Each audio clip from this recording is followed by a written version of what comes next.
हंगामा से विधानसभा में नहीं, संसद में भी लोकसभा राज्यसभा की कार्यवाही 13 तारीख से शुरू हुई दूसरे चरण की, और तब से लेकर अब तक सिर्फ और सिर्फ हंगामा।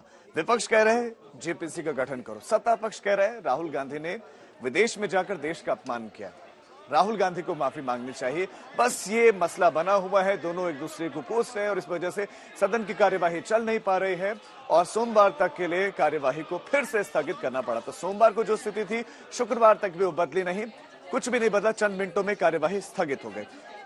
ये 5 दिनों की हम तस्वीरें आपको दिखा रहे हैं कि शुरुआत कुछ इस तरह से हुई हंगामे के साथ, उसके बाद हंगामे के साथ सदन की कार्यवाही शुरू होती, हंगामे के बीच उसे स्थगित करना पड़ता, फिर अगले दिन यही सूरत होती, यही तस्वीर होती, नारेबाजी होती, सत्ता पक्ष भी नारेबाजी करता, विपक्ष भी नारेबाजी करता। एक पूरी रिपोर्ट आपको दिखाते हैं।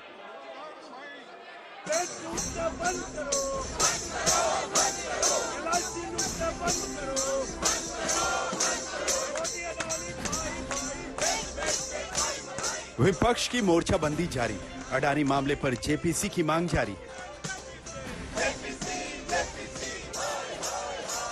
संसद के दोनों सदनों की कार्यवाही सोमवार तक के लिए स्थगित हो गई तो कांग्रेस समेत करीब 16 विपक्षी दलों के सांसद बापू की मूर्ति के नीचे बैठ गए और सरकार के खिलाफ जमकर नारेबाजी की।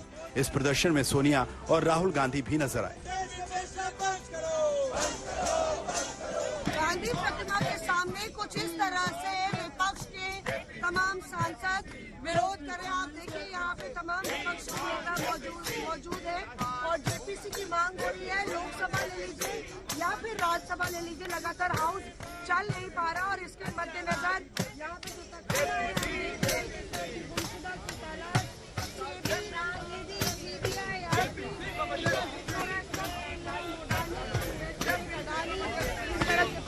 लगे और जेपीसी की मांग हो रही है।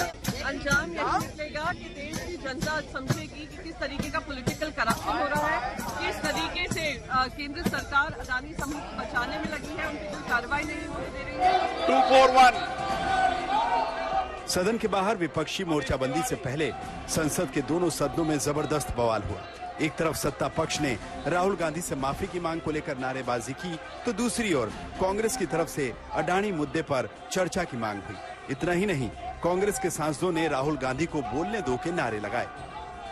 राहुल ने कल ऐलान किया था कि वो संसद में बोलना चाहते हैं। राहुल संसद में मौजूद भी थे लेकिन उन्हें बोलने का मौका नहीं मिला। दिलचस्प ये रहा कि करीब 20 मिनट तक लोकसभा की कार्यवाही का सिर्फ वीडियो लोगों तक पहुंचा, ऑडियो नहीं।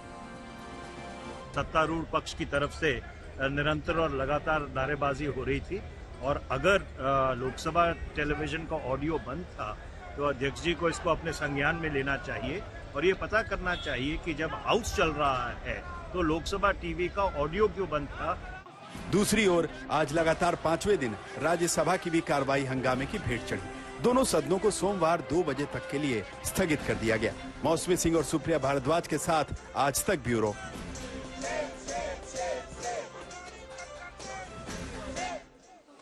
तो हमने आपको बताया कि किस तरह से कार्रवाई जो है स्थगित हुई, लेकिन अब आपको बताते हैं कि 5 दिन के अंदर कैसे कुछ ही मिनट जो है वो कार्रवाई चल पाई। 5 दिन 75 मिनट संसद चली।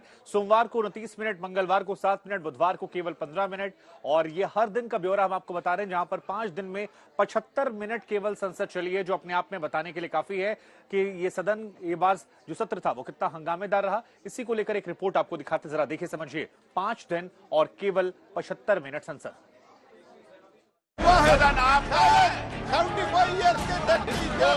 पहला दिन सोमवार, सभा की कार्रवाई 2 बजे तक के लिए स्थगित की जाती है। दूसरा दिन मंगलवार,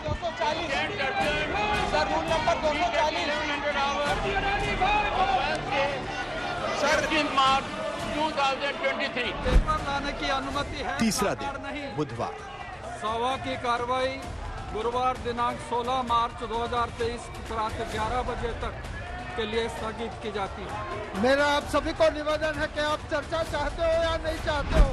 चौथा दिन गुरुवार, दिनांक 70 मार्च 2023 को प्रातः 11 बजे तक के लिए स्थगित की जाती है। हाउस ऑर्डर माना चाहिए। पांचवा दिन शुक्रवार, सदन की कार्रवाई सोमवार दिनांक 20 मार्च 2023 को 11 बजे तक के लिए स्थगित की जाती है। हर दिन की एक ही कहानी, वही जुबानी जंग, कार्रवाई का शुरू होना, हंगामा होना, सदन का शोर शराबे में डूब जाना और फिर कार्रवाई का स्थगित हो जाना। 2023 सोमवार से शुक्रवार पूरा हफ्ता हंगामा जोरदार रहा। राहुल गांधी लंदन में जो कुछ बोले उस पर भारत की संसद में सियासी हिचकोले होते रहे। विपक्ष अडानी का मसला उठाता रहा। बीजेपी राहुल गांधी के बयान पर घमासान शुरू कर देती है।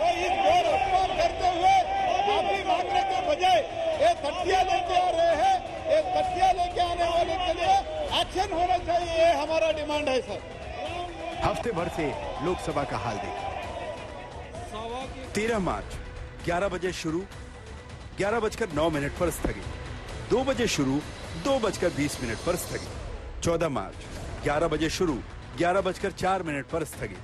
2 बजे शुरू, 2:03 पर स्थगित। 15 मार्च 11 बजे शुरू, 11:04 पर स्थगित। 2 बजे शुरू, 2:11 पर स्थगित। 16 मार्च 11 बजे शुरू, 11:02 पर स्थगित। 2 बजे शुरू और 2:01 पर ही स्थगित। 17 मार्च 11 बजे शुरू और 11:01 पर स्थगित। I find expedient to direct Leader of the House to authenticate including election. आज का सत्र थोड़ा लंबा चला, लेकिन इस हंगामे से आवाज ही गायब रही।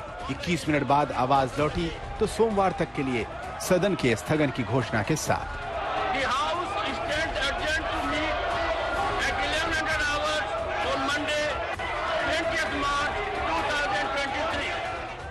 इन 5 दिनों में रोजाना बीजेपी की तरफ से सुबह सुबह किसी बड़े चेहरे का कैमरे पर आना जारी रहा। फिर संसद में घेराबंदी जारी रही।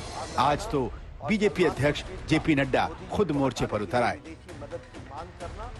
राहुल गांधी जी, आपने विदेश की धरती पर कहा कि भारत में लोकतंत्र खत्म हो गया है और यूरोप और अमेरिका इसमें दखल देना चाहिए। इससे शर्मनाक बात क्या हो सकती है? किसी दूसरे देश से भारत के आंतरिक मामलों में दखल देने की मांग करना भारत की संप्रभुता पर हमला है। मैं राहुल गांधी से जानना चाहता हूं कि यूरोप और अमेरिका को भारत के आंतरिक मामलों में दखल देने के लिए उकसाने के पीछे उनकी मंशा क्या है? विदेशी षड्यंत्रकारियों से मिलीभगत करके आप भारत की आर्थिक घेरेबंदी और सामरिक घेरेबंदी करवाने का प्रयास कर रहे हैं। राहुल गांधी, आपको देश के खिलाफ इस पाप के लिए देश की जनता से माफी मांगनी ही होगी। ये नड्डा जो बोल रहे हैं ये सरासर गलत है। ऐसे स्टेटमेंट को मैं कंडम करता हूं और कोई माफी मांगने का सवाल नहीं है। हम जमकर उत्तर उसमें पार्लियामेंट में देंगे। राहुल गांधी जी को अगर मौका मिला जरूर सारी बातें वहां पर बताएंगे। तो इसीलिए वो डर रहे हैं, क्यों मौका नहीं दे रहे? तो हर एमपी को ये आज़ादी है, फ्रीडम ऑफ एक्सप्रेशन है और हमको एक पार्लियामेंट मेंबर को भी फ्रीडम है। तो आप हाउस में बोलने की इजाज़त क्यों नहीं दे रहे? तो इसका मतलब ये है कि आप डर रहे हो और हम जो मुद्दे उठा रहे हैं वो देश के मुद्दे हैं। कुल हिसाब ये रहा कि लोकसभा सोमवार को 29 मिनट, मंगलवार को 7 मिनट, बुधवार को 15 मिनट, गुरुवार को 3 मिनट और शुक्रवार को 21 मिनट चली। यानी 5 दिन में 75 मिनट भी ठीक से संसद नहीं चल पाई और आगे चल पाएगी इसकी कोई उम्मीद नहीं दिख रही। हिमांशु मिश्रा, दिल्ली, आज तक।